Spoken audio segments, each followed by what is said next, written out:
Hello everybody, this is Stringham back for another Jurassic World Evolution 2 Mega Park episode. Bet you didn't think you'd see this again.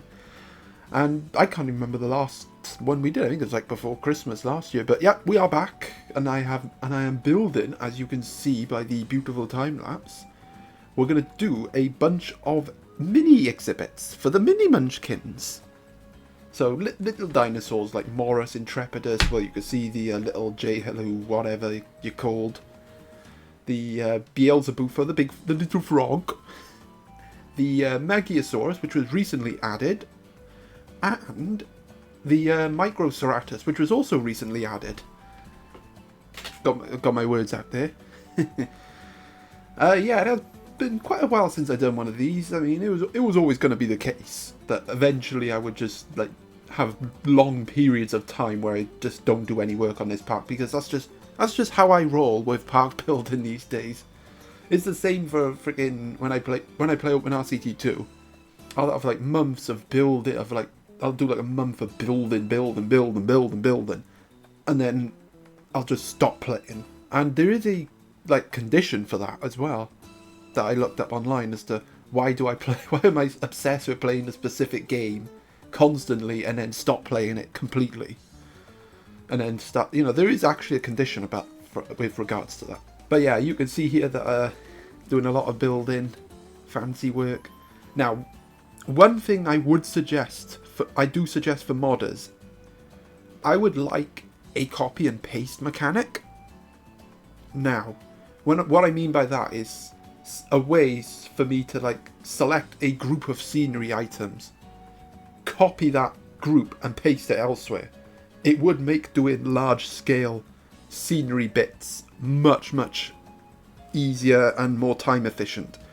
OpenRCT 2 has a mechanic like that. Well, they have a plugin, I think it's like Scenery Manager, where you like circle a bunch of scenery, copy it, and you paste it, and it makes doing big scenery projects so much easier. So yeah, that's a suggestion if it's possible for the mod makers. I mean, I do it myself, but I don't know how. I don't know how coding in this bloody game works. But yeah, that would make doing like big buildings a lot easier. I mean, it's doable, but it's bloody time consuming, that's the only issue. And like this build alone, this build took about 7-8 hours for me to finish, and yes, I am a slow builder. I will say that in defense of the game, but yeah. This was definitely my longest project so far.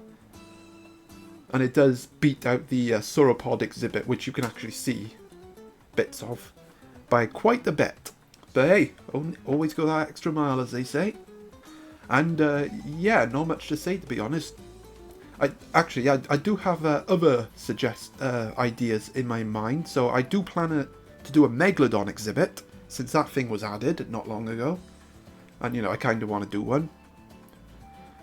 So that will probably be the next build that I do. I don't know when I'll do it, but I'll do it. And yeah, my aim is to get this park actually finished before the end of the year. Now, throughout this time-lapse, you may notice that there are a few extra additions that aren't included throughout the time-lapse, because, well, when I edited this video, the time-lapse, it was almost like an hour-long time-lapse. Okay, this is ridiculous. I got to either speed this up or cut it down dramatically.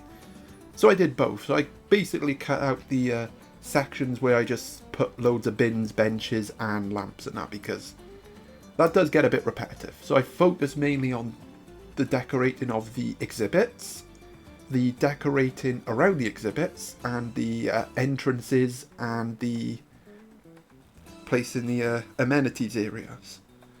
And still to this day, I still haven't got an official name for this area.